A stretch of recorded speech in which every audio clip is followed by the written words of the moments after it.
I want a loan to start a small business. Small business. Small business. I work for a small business. A small business. I'm saving money to buy a small business. Hello and welcome back to the Small Business Survival Guide podcast, where entrepreneurs from the pest world share their tips to help your business thrive. Join us as we break down the business game and steer you towards success. We're all here from Suburban Pest Management. This company's been around for almost 30 years. We're an award-winning business, winning Australian Pest Manager of the Year in 2021. We're an ever-growing business, reaching nearly 50 staff, covering all aspects of pest control. My name is Oscar. I'm the humble videographer, and joining me today, as always, are the owners, Kahlee and Tom. How are we today? Oh, great. Thanks, Oscar. Very good good. to be here. What's new? What's new? Anything? What's new? Yeah, well, it's nearly Christmas, so it's been a massive year. Very exciting time of year. I shouldn't have asked that because this will come out probably next in winter. year. Yep. Yeah. But that's okay. So today we are talking about the startup phase of the business, the first 3 to 4 years. It's a very interesting time for the business. So what was that like for you guys, balancing between managing a growing business and the family responsibilities? What was that like? When you reflect on it, as scary as it seemed at the time when you're in it, particularly those first few months, it was a scary time, not knowing whether or not you'd fail or succeed. But looking back on that first 12 months, 2 years, it was actually the easiest part of the business. Really? After we got through that first few months and we knew we hadn't failed, we were still chugging along. The first 12 months in particular, it was good. We were busy. We had a smaller team. We didn't have a whole lot of overheads, so we were actually doing jobs and making money at that time. So the first year or two was actually really great, and a big part of that was we didn't have kids. It was just us. As I say, we didn't have a lot of overheads. We didn't have our own shed yet. We were just renting a smaller shed. So we could come and go. We could get there at 6 easily, leave at 7 easily, 7 p.m. If you had to stay later, you didn't have to pick up the kids, all that sort of stuff. So. Yeah.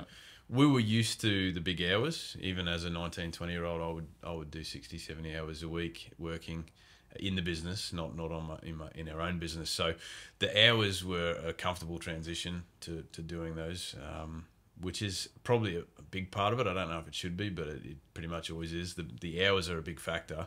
But if you have the time, you don't have kids and other obligations, you can invest that time in the first couple of years. So it was more around that 2-year mark where, because we were growing, we hired more staff, which is more costs, and then we kind of outgrew the shed we were in. So we looked at buying our own shed and moving to a bigger premises, which we're still in 10 years later. But that timing, kind of a whole lot of things came together where, as I say, we ended up with more staff, which was more costs. We had the shed.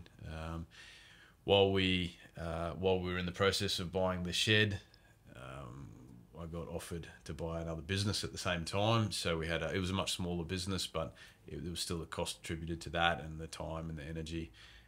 So we were trying to buy a shed, buy another small business, and Kahlee was about 6 months pregnant with their first child at that time. So 2013 was a massive year. Almost as big as 2012 when the Caboolture Snakes won the first premiership in 30 years. Congratulations. Like that. So 2013 just trumped 2012, I suppose, with our first child. But because of all that, we moved into a shed. Huge dynamic change having a child. So all of a sudden you can't just turn up to work when you want. Kahlee obviously couldn't work for a few weeks there. There was a busy period where she had our first son. So, and then it kind of started to go backwards. We felt like we were so busy that we hired more admin staff. And I guess we can talk about it separately, but what our admin were focusing on wasn't necessarily generating more work. So then we had this period where we had more staff than the work that was coming in. And so pretty quickly we kind of started to not make money, not make a profit. And then we've got the added cost of the shed that we're now, having to pay for. And Kahlee not being as available in the business. So 2013, 2014 turned into a much tougher year than the first couple of years, and we really had to reassess what we were doing. I think you missed a really important part where you said we need to hire people to do the work that you're not going to be able to do, as in me. Yeah. And I said, no, don't need to do that. I can do it. Cover it. Was that ambitious or was that true? Yeah. No, ambitious. Carter, our first son, was such an easy baby. But me being a control freak and OCD, I said, no, that's okay. The baby will fit in with my life. It can come to work. He can do whatever and I'll be able to get my job done. And I was wrong. Well, you were right. What was the reality of it like? What was that 2013, 2014 year period like for you? Oh, I don't remember it. It's all a bit of a blur. It's a bit like yeah, that. Yeah, so, rightfully so. Well, we had Carter in November 2013, so and I was back at work 3 weeks later. Yeah, wow. But I was still working on Mondays. I've always worked Mondays regardless of what was going on because I have to do payroll, which didn't take as long back then. But yeah, I was always working. I remember I was at home for those first few weeks and Tom would come home and check on me because I had Carter and we were busy and things were getting a bit tight. So he had to go straight back to work. So I had Carter and that weekend he spent with us and then off he went off to work, which... I still hear about it, so I wouldn't very recommend different. it. You can have the time off, have the time off. I wasn't resentful at all. So I remember Tom coming home at lunchtime a couple of times and I would just start crying because I'm trying to do payroll and look at problems and process invoices and deal with this baby who won't sleep. So he was only really young. So I look back on those times, and this is from a purely a mother's parents' perspective, because I'm assuming some mums will be listening to this, and the mum guilt is always there. We do what we have to do, and we tell ourselves we do it to give them a better life. But yeah, it was very hard, but I do have to say that Tom was right. I couldn't do it with my first baby. It was so different. I was 25, was I? We were 25 when we had Carter. So, yeah, and it, like Tom said, it was such a big year. The new business, moving into a shed, having a baby. When we moved into this shed, we didn't even have all the phone lines connected. So we had a few admin staff that got the phones, and I was sitting in the back on this dingy little desk trying to do my job, trying to chase debtors and things like that with no phone. So, yeah, it was, we didn't even have steps to get upstairs, remember? So it was all a blur back then, but, and we did so much of it ourselves. And I think that's the difference as a small business is, or I personally as a small business found it hard to pass over things because that's what you do. You know you do it well. And then handing it to someone else to take over is a lot in your business. So something we've learnt over the years, and we'll get into that another time. But yeah, of course. Well, it's one of the scary things, letting go of things. And as you say, we can touch on it in more detail. I'd like to think that we have learnt that, but you still Oh, you're very good at it. But I certainly know how to delegate and get other people to do things that... and then that's always been my philosophy. If I have someone else capable of doing it, I shouldn't be doing it, and then I can just focus on the stuff that nobody else can do. But that takes time. It's hard within the... So you got to do a lot yourself, which is what you have done. Yeah, absolutely. Or he delegated to me, so... yeah, just delegated to each other, yeah. No, back then Tom was on the road a lot more, so... Yeah, of course. Yeah, well, what was that like, being on the road and having to move into this new shed here? Like, was that was a big call to move here? Was that purely due to the upscaling of the business? You couldn't no longer sustain at the old location? Yeah, I think that was probably the biggest reason, is we were outgrowing the other shed. To have our own premises felt great too. Well, we only had 4 car parks at the other shed. Car parking was an issue. Car parking's still an we issue. don't have many more than that. Yeah, not been an issue. I think most places there's never enough car parks. Yeah, I think it worked well. The more I'm on the road in the past, then the less I'm getting in Kahlee's way, and we're not clashing as much.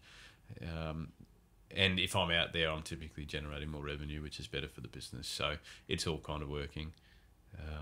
But yeah, those early years I would still go on the road, and then I'd have to do some of the admin as well, in terms of the pre-con invoicing and stuff that I took over. Yeah. With those first 3 to 4 years, like, what lessons have you learnt since? And now retrospectively looking back, what are the key takeaways for you in that startup stage, specifically for SPM?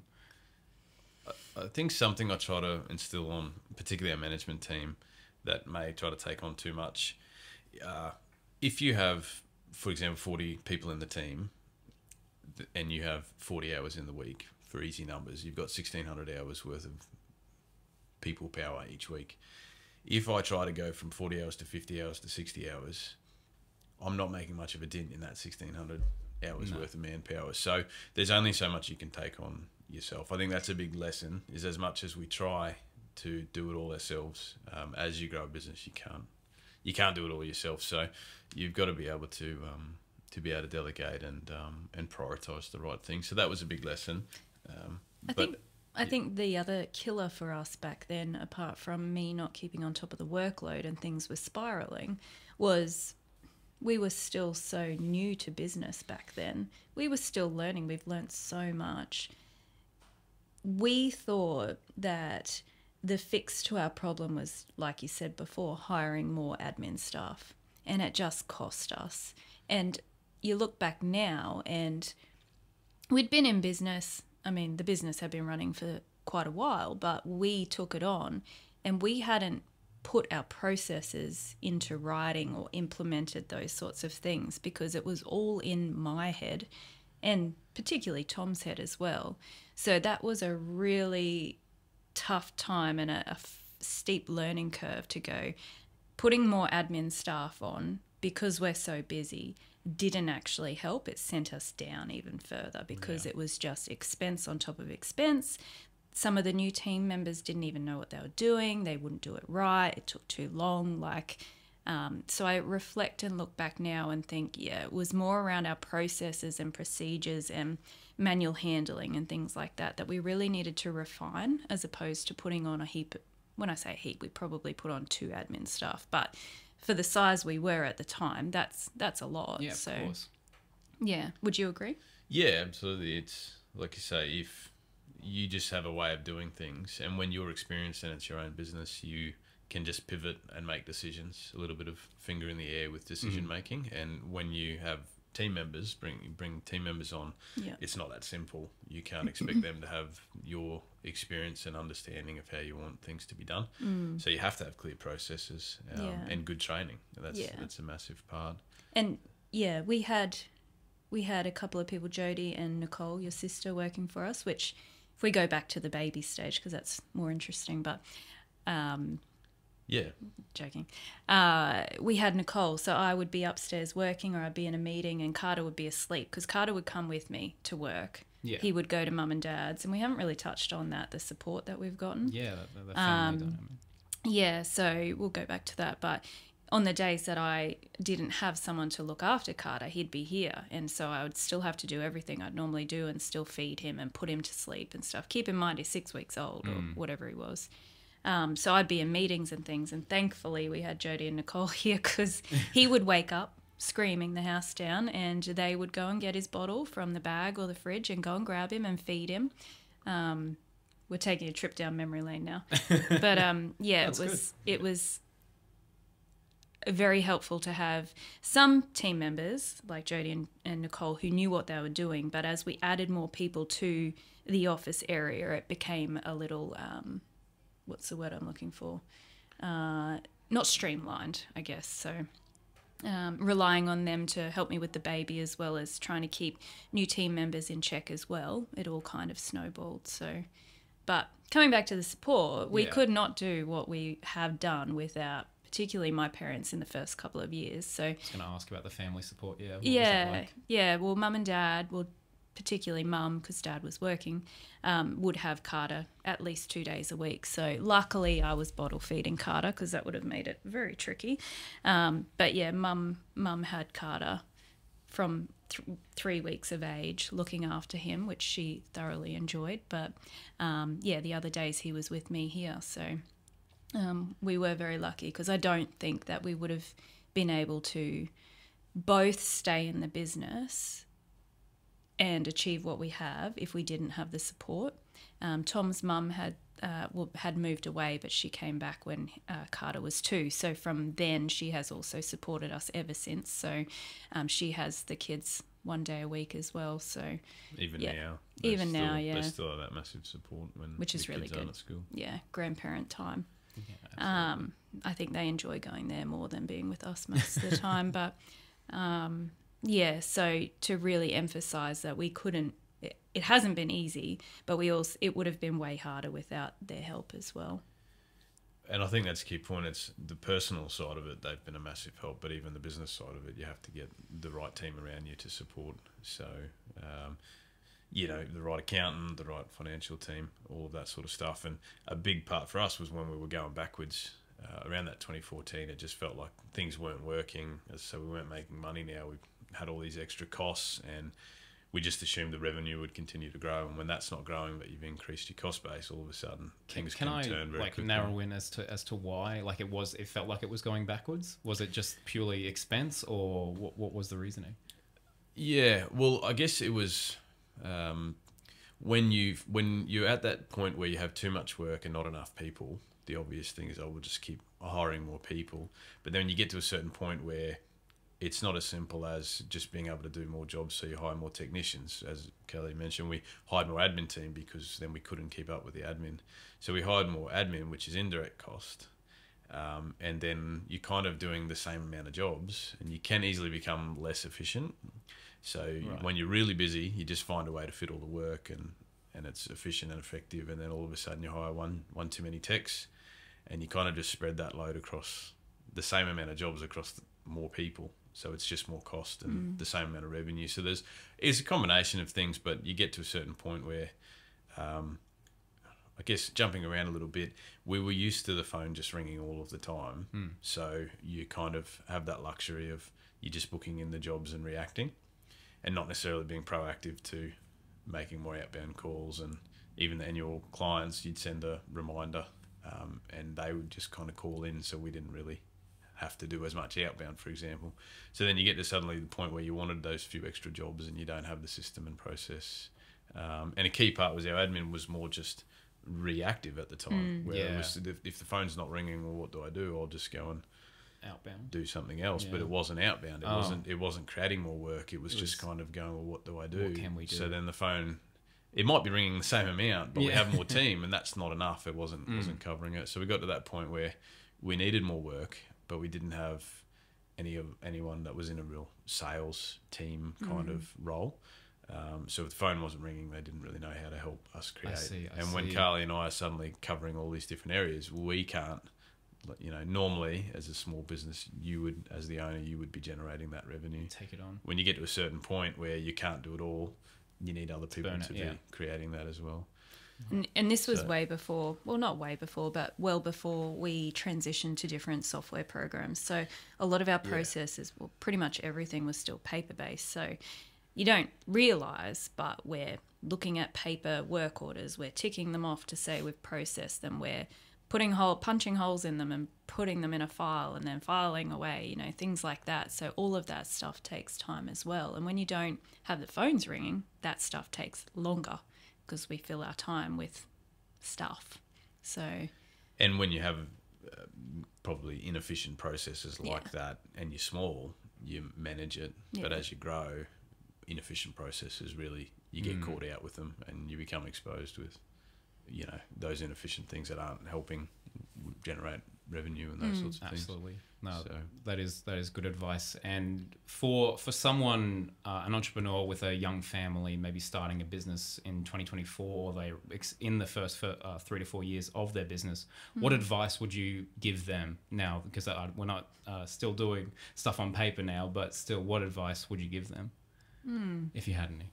For me, we didn't start out with just ourselves, so it's a little bit different. But in my experience, seeing other people do it and having the staff element, the key to me is everything ends up in your own head.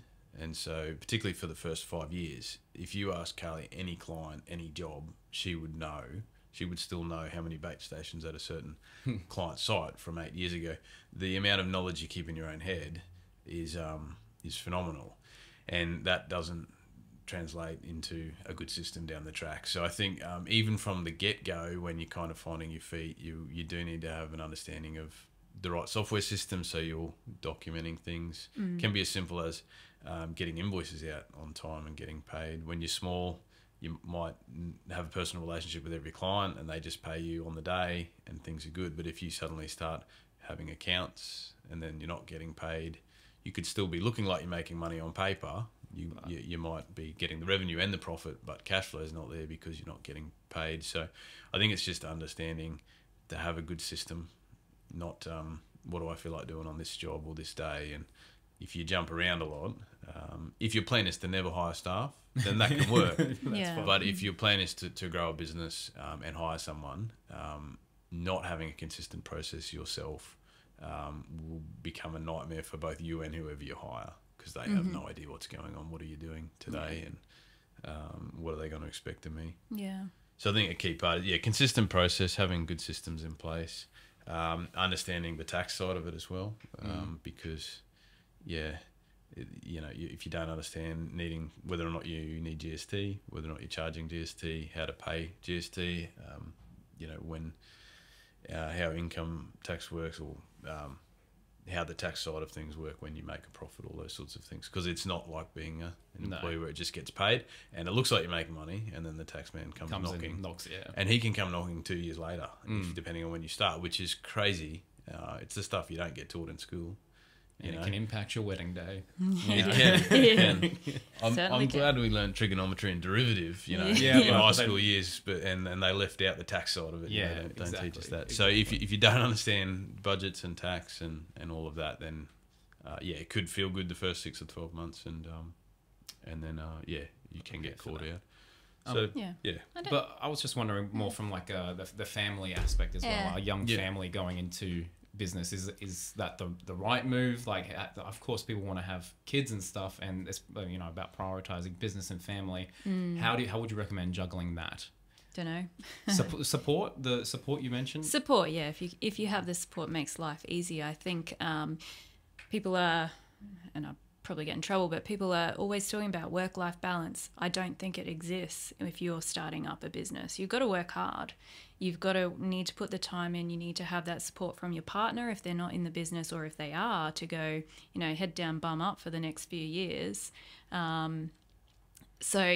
me, it's if you are getting into that sort of thing, know that work-life balance doesn't exist. Maybe on a Sunday you'll be able to enjoy some time, but I would say that you'll be working every day and into the night, and then probably sad days as well, because you don't want to let the work, if you're getting calls and they need jobs done, or whatever the business is, you're going to service that client initially. That's what people do when they start out, because we need to make money. We need to have that revenue come in to keep it going. So if you've got the support, that will certainly make it easier, from parents or daycare and things like that. But then you send the kids to daycare and they're sick. What do you do? So there's so many different factors in it. But if you are prepared to be in it for the long term, which 3-4 years is a long time when you're working your butt off, and I think you can be successful. But all these things that we've learnt along the way, we've only learnt as we're in it. So as long as you have support from people around you, if you have to pay a business consultant or things like that, then